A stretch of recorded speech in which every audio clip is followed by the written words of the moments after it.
va mettre, on va mettre les points sur les i. On va mettre, on va mettre les points sur les i. Bonjour à toutes et à tous, alors on a regardé le 8e live Facebook Covid de Jean-Luc Moudenc, le maire de la ville de Toulouse. C'est un live Facebook donc sans la moindre contradiction puisqu'il était le seul à répondre aux questions des Toulousaines et Toulousains. L'objectif principal du maire sur cette prise de parole, c'est de défendre son bilan, donc le bilan de la mairie de Toulouse. On ne va pas s'attarder sur les 40 minutes de cette allocution, mais plutôt sur les réponses qui ont été apportées en matière de logement. Plusieurs questions lui ont donc été posées. La première, quelles sont les réponses de la mairie concernant les difficultés de paiement des loyers? Quelles suites seront données au dispositif d'urgence pour les personnes sans abri? Et allez-vous procéder à des réquisitions avec le préfet? Alors, s'agissant du paiement des loyers, il y a une mobilisation spécifique de tous les bailleurs sociaux depuis le début de la crise qui sont à l'écoute de leurs locataires et qui contactent les locataires dont ils savent qu'ils ont plus de difficultés ou plus de fragilité. Alors, ce que vient de dire Jean-Luc Moudenc est vrai. Les bailleurs sociaux mettent effectivement en place des plans d'appurement, mais uniquement pour les locataires qui peuvent prouver une perte de revenus. Or, beaucoup de personnes ne seront pas en mesure de le faire, ou en tout cas très difficilement. En effet, ce système ne répond pas totalement aux réalités des conséquences de cette crise, car pour une grande partie de ces locataires, il n'y a pas eu une baisse de revenus, mais une augmentation des charges. Et cette situation ne permet pas d'accéder aux plans d'appurement proposés par les bailleurs sociaux. De plus, pour que de tels plans soient mis en place, une condition de taille est à rappeler. Il faut maintenir le paiement d'un tiers du loyer. Alors, que va-t-il se passer pour celles et ceux pour qui cela est tout bonnement impossible? D'autant plus que les factures d'électricité d'hiver viennent de tomber, pour ceux qui ne sont pas mensualisés. Et effectivement, le logement social, c'est de la solidarité, et cette solidarité-là, elle ne doit pas être ébranlée parce qu'il y a cette crise. Donc, je peux témoigner du fait que les bailleurs sociaux sont à l'écoute, en alerte, et prévoient des facilités, ont mis en place d'ores et déjà des facilités pour leurs locataires qui auraient des difficultés pour payer le loyer. Alors, encore une fois, nous sommes d'accord avec ce que M. Moudenc vient de dire. En tout cas, nous sommes d'accord sur le fait que cette solidarité ne doit pas être ébranlée. Mais ces mesures ne répondent tout simplement pas aux exigences exceptionnelles de cette crise. Les délais de paiement de ces plans sont souvent trop courts, en tout cas chez certains bailleurs. Par exemple, maximum 6 mois. Et encore, tous les protocoles ne sont pas sortis. Et puis, pour la plupart d'entre eux, ces plans imposent de recommencer à payer avant septembre, alors que beaucoup de gens n'ont aucune visibilité sur leur situation au-delà du mois en cours. Et puis, ce que nous avons fait aussi, avec le conseil départemental, avec le président Georges Méric, c'est que nous avons élargi et simplifié le fonctionnement du FSL. Le FSL, c'est quoi? Le Fonds Solidarité Logement, qui permet à certaines personnes qui sont en état de précarité et qui ont des difficultés pour payer leur loyer, qui leur permet de bénéficier justement d'une aide. Donc, le FSL est également un bon outil pour faire face aux difficultés que Lou évoque. Eh bien, une fois de plus, ce que vient de dire M. Moudenc est vrai. Le fonctionnement du FSL a effectivement été élargi. Mais la question à se poser, c'est est-ce que c'est suffisant? Et vous en doutez, malheureusement, la réponse est non. Alors, que se passera-t-il pour ceux et celles qui ne pourront pas tenir leur plan d'appurement, faute de reprise économique ou de déconfinement total? Quelles seront les sanctions? Est-ce qu'il y aura des expulsions? L'avenir reste donc encore très sombre à ce sujet. Par ailleurs, nous souhaiterions ajouter une dernière remarque à propos de cette problématique des loyers. Nous pensons en effet que la seule solution viable qui permettrait en tout cas aux locataires précaires de s'en sortir financièrement serait un moratoire sur les loyers. Et certaines villes européennes comme Barcelone ou Berlin ont en effet eu le courage de suspendre les loyers, en tout cas pour les plus précaires, jusqu'à la sortie du confinement, voire même plus tard. Or, vous vous rappelez sûrement de cette fameuse sentence de notre président, M. Macron, « Nous sommes en guerre ». Eh bien, sachez que la France a connu 2 périodes de moratoire des loyers. La première lors du siège de Paris par les Prussiens en 1870-1871 et la deuxième lors de la guerre de 14-18. Donc si nous sommes effectivement en guerre, comme nous l'a affirmé notre président, un moratoire sur les loyers paraît donc évident. on va mettre les points sur les points. Les suites au dispositif pour les personnes sans abri, alors c'est vrai que depuis le début de la crise, on a porté une attention toute particulière aux personnes sans abri, avec un engagement très fort de l'État, avec aussi, je parlais des associations tout à l'heure, un engagement très fort des associations, et puis de nos propres services qui se sont très fortement mobilisés. Donc des dispositifs d'accueil ont été prolongés, la trêve hivernale qui aurait dû être terminée a été prolongée. Alors, malgré les affirmations de M. Moudingue sur cette attention toute particulière de la mairie envers les personnes sans abri, depuis le début de la crise, plusieurs associations ont dénoncé le fait que la prise en charge de ces personnes était loin d'être suffisante. L'association Médecins du Monde a par exemple dénoncé le manque d'accès à l'eau et aux produits d'hygiène dans les bidonvilles de Toulouse. Par ailleurs, les propositions d'abri qui ont été faites étaient dérisoires par rapport à la réalité du mal-logement à Toulouse, le nombre de places proposées étant très inférieur au nombre total de sans-abri. De plus, rappelons qu'Étienne Guyot, le préfet de la Haute-Garonne, annonçait la mise à disposition de 350 places pour loger les sans-abri.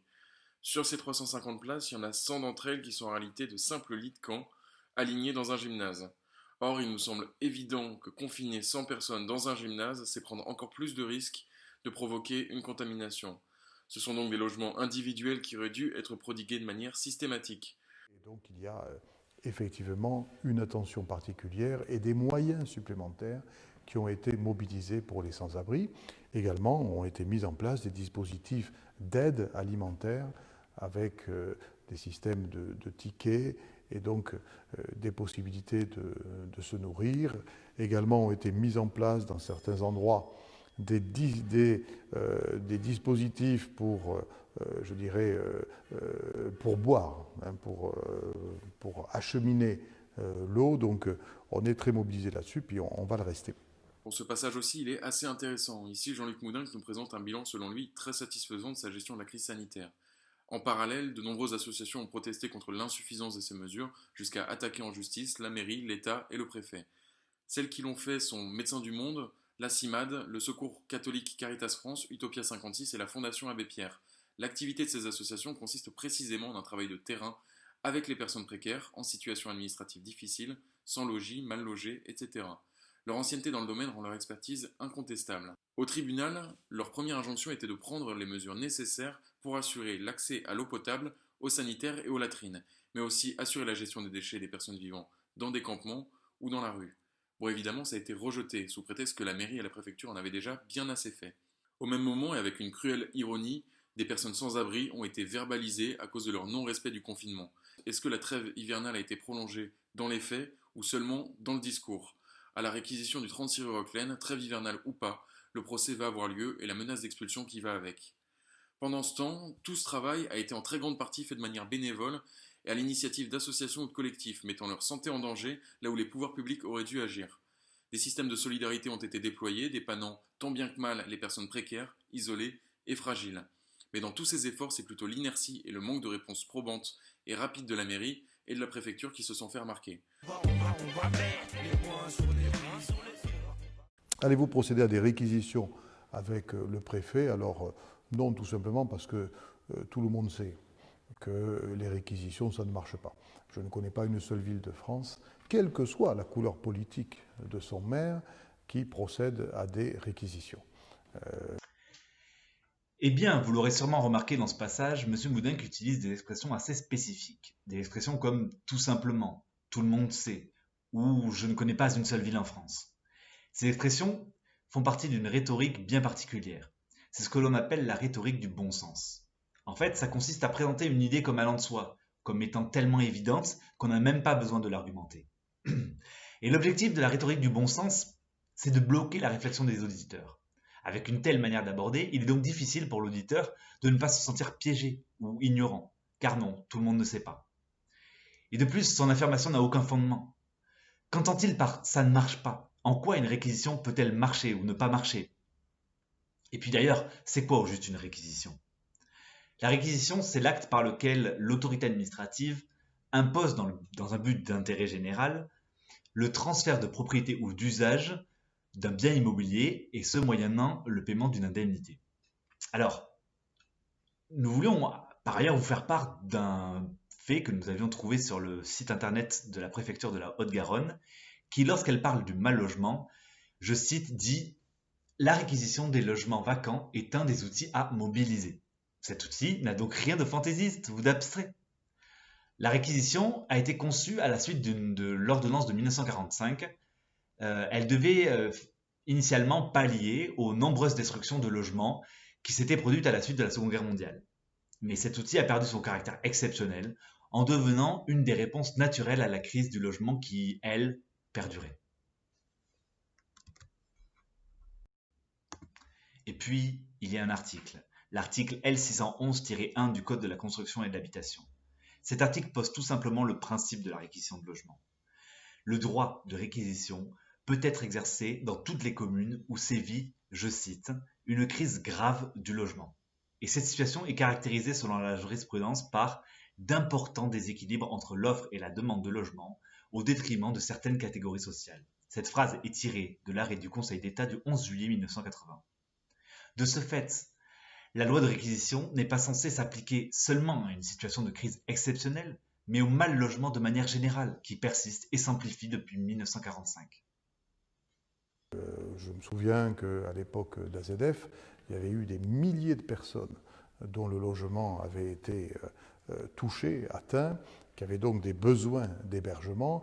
Et à l'époque, de manière très exceptionnelle, il y avait eu une réquisition de logements décidée par le préfet et le maire.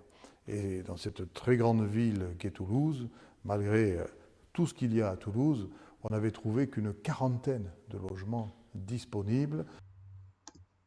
Alors, dans la suite de sa réponse, Jean-Luc Moudenc tente d'apporter une justification à son affirmation précédente. Il fait alors appel à un événement très particulier qu'il assimile donc forcément à la période actuelle. Cet événement, c'est l'explosion d'AZF. Et Jean-Luc Moudenc n'a pas choisi cet événement au hasard. Alors tout d'abord, en effet, cet événement a des caractéristiques communes avec la crise du Covid qui touche actuellement Toulouse. Mais il nous semble aussi que par référence à cet événement, Jean-Luc Moudenc pourrait également chercher à toucher à l'affect de ses auditeurs. Il sait que cela résonnera forcément dans leur tête. Mais bon, passons et revenons au fond du sujet, car c'est là que nous pensons que Jean-Luc Moudenc aurait peut-être commis une erreur et qu'il se contredit. En effet, nous parlons ici d'une situation de crise, avec par conséquent une temporalité spécifique très courte. Et M. Moudenc l'a constaté dans son discours, il existe des similitudes entre l'explosion d'AZF et l'épidémie du Covid. Mais alors pourquoi seulement un seul de ces événements justifierait la recherche de réquisition par les pouvoirs locaux? Si les associations luttant contre le sans-abrisme exigent des réquisitions, c'est justement pour répondre à cette temporalité spécifique courte. Alors, quelle différence fait-il entre ces deux événements? Oui, il était impossible de construire des logements durant la période de confinement, moins de 2 mois. Mais quand le monde entier est forcé de se confiner pour éviter la propagation d'une pandémie meurtrière, octroyer un logement dans l'urgence à une personne sans abri nous paraît simplement être du bon sens. En réalité, les logements vacants à Toulouse, il y en a très peu, contrairement à certains discours mensongers et en réalité très, très politisés que l'on entend. Et donc, je rappelle cette expérience d'AZF, parce qu'à l'époque, tout le monde était d'accord pour réquisitionner, mais on n'a pas trouvé les logements. Donc, c'est une fausse bonne idée. Bon alors, vous vous en doutez, c'est sur ce passage que nous allons nous attarder un peu plus longuement. En effet, ici, Jean-Luc Moudenc s'oppose directement et sans vergogne à ceux qui portent justement ces discours qu'il estime mensongers et ces idées très politisées. Alors nous pourrions débattre longuement de l'expression « idée politisée », notamment quand l'idée en question est celle d'exiger que les gens ne crèvent pas de faim, de froid ou de maladie dans la rue, mais ce n'est pas important et puis en plus c'est beaucoup trop subjectif. On pourrait alors se demander en quoi les discours mensongers de ces associations servent leur propre intérêt politique, puisque ces associations, celles défendant les droits au logement, ne sont pas des partis et n'ont donc aucune ambition politique. De plus, ces discours mensongers trouvent leur source dans le rapport de l'INSEE du 19 septembre 2019 qui indique qu'en 2016, sur la commune de Toulouse, il y avait 8,2% de logements vacants, soit 23 636 logements. Mais bon, le plus important se situe après. En effet, le problème est qu'ici, Jean-Luc Moudenc fait croire, en tout cas par la manière de construire sa phrase, que ceux qui portent ces fameux discours politisés prônent uniquement la réquisition de logements et seraient contre la production de nouveaux logements. Comme si des associations comme le DAL souhaitaient s'opposer à la production de logements sociaux simplement pour l'amour de ces solutions autoritaires. La réquisition n'est absolument pas le fer de lance du DAL. Bien au contraire, le DAL se sert de cette option uniquement pour pousser les pouvoirs locaux à répondre plus rapidement.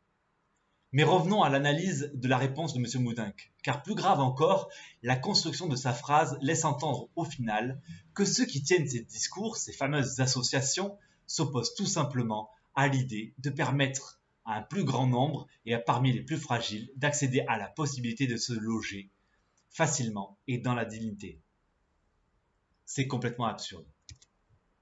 Moi, je préfère qu'on encourage la production de logements sociaux pour permettre à un plus grand nombre, parmi les plus fragiles, d'accéder à la possibilité de se loger facilement et dans la dignité, plutôt que de poursuivre des chimères avec des solutions autoritaires qui, en réalité, ne sont que des illusions.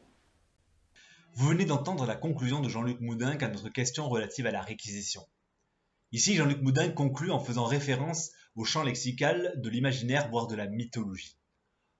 Pourtant, pour nous, tout cela n'a rien d'irréel. Et sa conclusion est en plus une contradiction, car souvenez-vous, il disait juste avant que lors d'AZF, les pouvoirs locaux, la mairie et la préfecture, avaient justement cherché à réquisitionner des logements pour répondre à cette crise exceptionnelle. Il disait même que tout le monde cherchait à réquisitionner. Or, il nous semble tout de même que cette épidémie de Covid rassemble, comme pour AZF, l'ensemble des conditions permettant de la qualifier de crise. Mais alors, que devons-nous comprendre ? Faut-il réquisitionner en période de crise, oui ou non ? Ou serait-ce alors peut-être parce que cette proposition serait portée par des associations très ou trop politisées à son goût ? Jean-Luc Moudinque emploie le terme de chimère, c'est-à-dire des idées sans rapport avec la réalité, pour qualifier notre proposition pourtant fort simple et qui nous semble plutôt réaliste de loger des sans-abri dans des bâtiments aujourd'hui vides. Alors, c'est à se demander si la chimère ne serait tout simplement pas de nous faire croire que les problématiques de logement sont bel et bien prises en main par les pouvoirs locaux. On va mettre